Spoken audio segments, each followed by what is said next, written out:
kende nyaka piny kae. Alright, wakili ne waneno bang' kane Azimio chungo ng'anyo margi dwe mar Ang'wen ma ji owacho ni bipartisan talks timore kinde jood bura manoyier, to waneno ka gini nodugo mbemore bang'e ni koro nitiere twak masani ma koro iwacho, to nitiere kaka chike moko magidwaro kweth ariyogi biro gi chike moko magiwacho ni mokwongo gini nyaka time lela e wang' jowi kata omeny gi Karamogi TV ni menyo gi mondo jopiny ong'e gima iwacho ka onge weche mag madho chai gi gik machal kod mago. Diponi magi gin gik mag ajara, ang'o momiyo chike manyien ma koro iwacho gi king'iye kaka weche mag katiba kata e weche mag jatelo mong'iyo kaka chike kata weche mag twage nyalo nyago lemo, ineno kama en gima nyalo kelo yot koso winjo bed ni gini timo kamopondo mondo giwinjre kigin koka gibi gilande ne jo Kenya?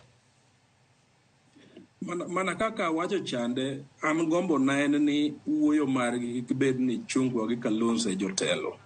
Gibeda beda ni gitelo ni coalitions margi, lakini ng'ama telo en ng'ama chalo Mbasanjo. International community. Kaka neno kaka ne Kofi Annan nolido maber chande. Gima gino kelo en ni in gi ng'at ma neutral kaendi, mabiro bedo gi kelo rules of engagement.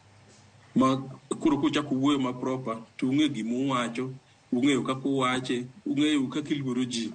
Diplomacy. Hiwinjo. Dwe mar Ang'wen chande, samoro ne girokni yie mondo gidhi bipartisan talks, kuro ne ok define ahinya. Obviously, nen hurting, and obviously, aparo ni ker bene dwaro ni wach no rum chon. Kuro samoro no dwani oweni gigi thin and limited to Azimio to ginene to watch IBC kende. Kuro sani wane dwe mar aboro, apani mano sekone ni gini samoro ker limited to weche IB gi sava cha kende. Gini en gima gik madongo mosetago Kenya maluongo na agenda fogi. Nikech ing'ene jakom to nyalo luongo maandamano to ka ji ok feel ni nitiere serious thing magidhine to gibidhi. But the fact is ni koluongo to wacho grievances to ng'eny from Mombasa to nyaka Kitale ji dhi. Winjo. Ma nyicha manifest wach cost of living ni to king'iye deeply to cost of living to samoro ena gima ng'ato neno piyo nikech obviously bei to sedhi malo matin. Lakini king'iye deeply no kan ti real grievances moko po address. Sana unemployment, nyithindo onge tich. Nyithindo mosomo moto okonango tich. Iwinjo. Weche police brutality. Jok ang'e joma nchanda mana nikech police nego ji. Iwinjo. So mano pok ne define. Kora gombo ni biro mar Obasanjo samoro konyowa koro waweyo tugo mane watugo dwe mar Ang'wen. Koro wado wuoyo ka joma dongo e ot achiel. Motel negi gi Ruto gi Raila. Gine bing gi thuolo motel no gi sani. To gitelo no structured way gin gi team gi dhano ang'wen apana bich. Kalonzo en ng'ama chwa osekelo kuonde mang'eny nyaka South Sudan ka. Gima mono Kalonzo discuss agenda ma Kenya ka onge. E group ma kocha chande nitiere chungo to kang'e ahinya.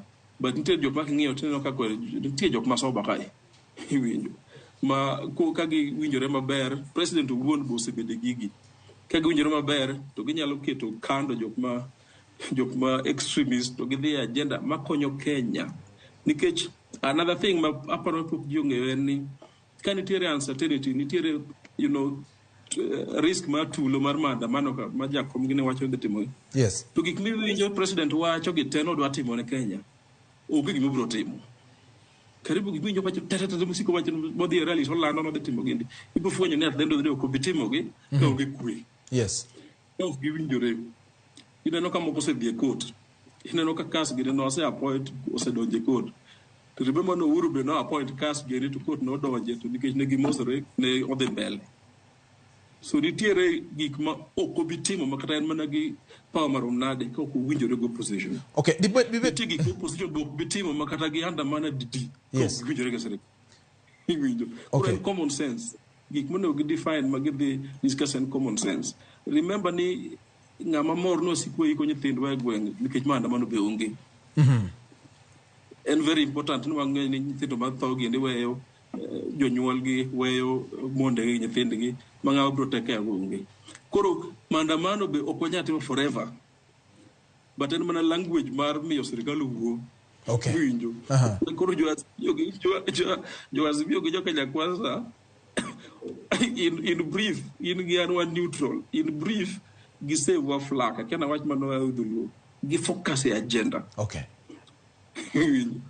And that agenda bro tero Kenya mbele and everyone will achieve their objective. Ko chuno nyaka gi bar sirkal gi bara sirkal okon mochulo usuru mechulo gi. Apeji jo. No wan mochulo usuru. Usuru gi ende mabende chulo sirkal to chulo opposition. So if it reaches there, okapani kwa sicho pokaje do ko chopo. Just do it. Kibaki no time. Okay. Uru bincho time direct clicker. And everyone will be happy, you know, Martino jichamote. Then we'll focus on big agenda. Okay. Devolution, things like that. Okay, wakili kawatieko inyalo miyo wach